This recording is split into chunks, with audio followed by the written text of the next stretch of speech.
Sex and the Titties. The Sexy Adventures of Stann Boothe by Mann Smoothe. Real life and very famous author. Chapter 3. Eating Out. Stann Boothe climbed out of his super expensive sports car erotically. Lighting a cool cigar, he took a smoky puff and smoothed down his mandelbar moustache with a powerful finger. "Park this heap of junk," he hoarsed, dropping his keys into the sweaty palm of a nearby valet. "But it's already parked," the valet replied, cowering away from Stan's potent masculinity, which was literally dripping from his pants. "Then park it again," Stann said, lowering his extra designer sunglasses. "Properly." "Yes, sir," the valet squealed, leaping into the air with delight at having been chosen to perform a menial task by somebody as awesome as Stann Boothe. It was the best day of his life. The valet hanged himself the next day in an unrelated incident that was nevertheless interpreted as being because things possibly couldn't get any cooler for him. Punching the queue out of the way, Stann approached the restaurant manager. "Table for one," he sighed. Not because he was sad, but because he was too hip to show strong emotions. "Pardon, monsieur," the manager replied. "We are fully booked." "What are you, stupid? As well as an idiot?" Stann snapped cleverly. "I said table for one. That one being me, Stann Boothe." And he stepped back to reveal his cool clothes and his penis, which was hanging from his trousers. It was flaccid, yet enormous.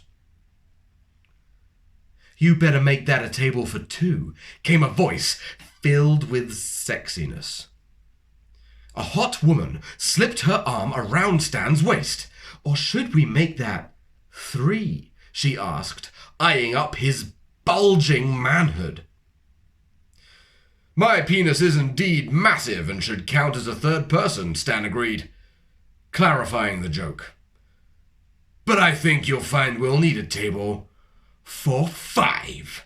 And he dropped his pants to unleash his magnificent balls upon the stunned crowd.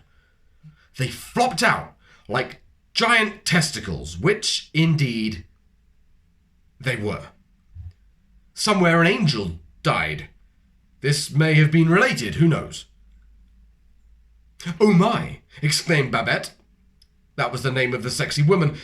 She hadn't introduced herself, but she was wearing a name badge, because she had just come from a sex conference. "A table for five is good," she said. "But then where will these two sit?"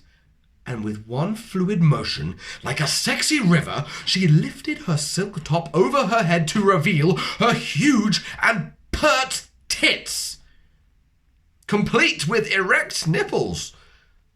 A full set. "Table for seven," Stann declared immediately, not wishing to see Babette sever her boobs, for they were fine indeed.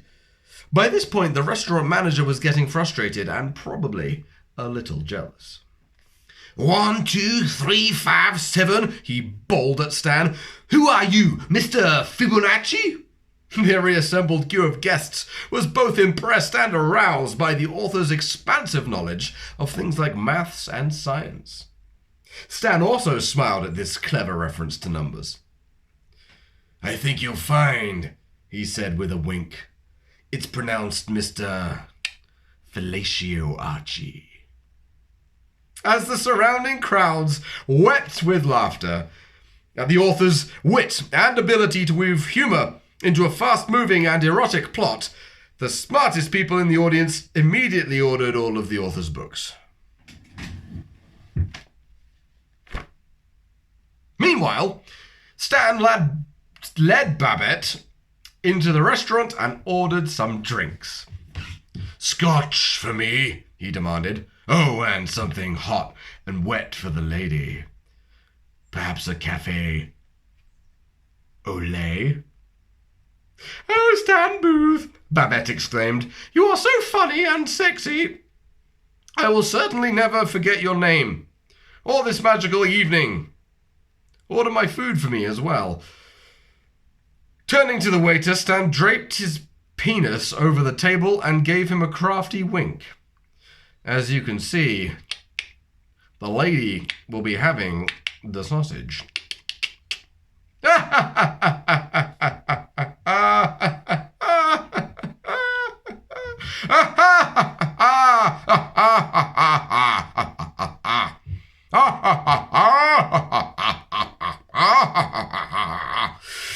The waiter laughed hysterically, as was appropriate. Eventually he composed himself and wiped his eyes with continued mirth. "Very good, sir. And to start?" he asked Stann. "Why, haven't you heard?" Stann retorted without missing a beat. "I always start with the tongue."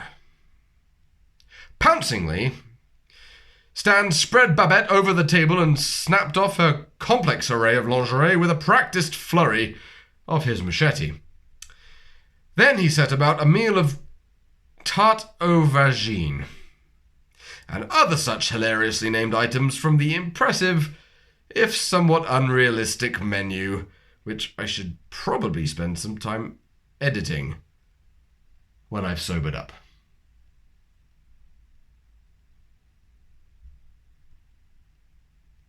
Essentially, the storyline is that although they didn't eat any actual food, Babette's stomach was still full up with semen from Stann's penis, from where he had put it inside of her mouth. Also inside her vagina, anus, and in all likelihood her ear. Sorry, ladies. That's just the kind of badass guy that Stann Boothe is. He's not for sale, just for rent? But I guess not actually for rent, though I guess he could be. Wait, what? Now I've confused myself. Do you see what you've done? This is all written down. Did you not edit? No, of course you didn't.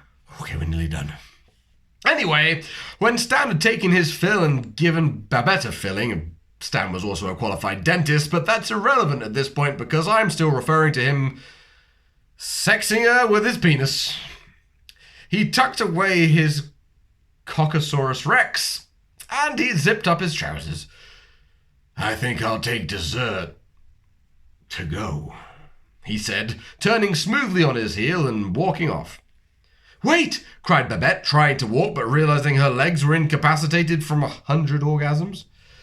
"I've suddenly forgot your name, handsome stranger. Don't leave me here ruined for all other men." "Sorry, darling," Stann rasped, stroking his handlebars. "That just ain't how I roll." And he strode out of the restaurant, spurs clinking. He had been wearing cowboy boots with spurs all along. You may wish to start again from the beginning with this in mind. It is far cooler. As Stann walked out, the restaurant manager peered over his shoulder and spied the destruction inside. "You've made the right meal of this one, Stann Boothe," he said, shaking his head and scraping the bottom of the proverbial barrel of puns. Stann stopped dramatically. His spurs span silently, like tiny Ferris wheels, but slightly less gay.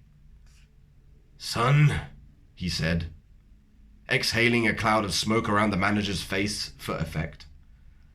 "When it comes to food, you can't make an omelette without breaking a few hearts." And with that stroke of Nobel Prize for Literature winning genius, Stann Boothe sauntered out of the restaurant and into the night, probably to make sex with a load of other sexy women. He didn't even like omelettes. The end. The Sexy Adventures of Stann Boothe is inexplicably available for purchase. Do not buy it.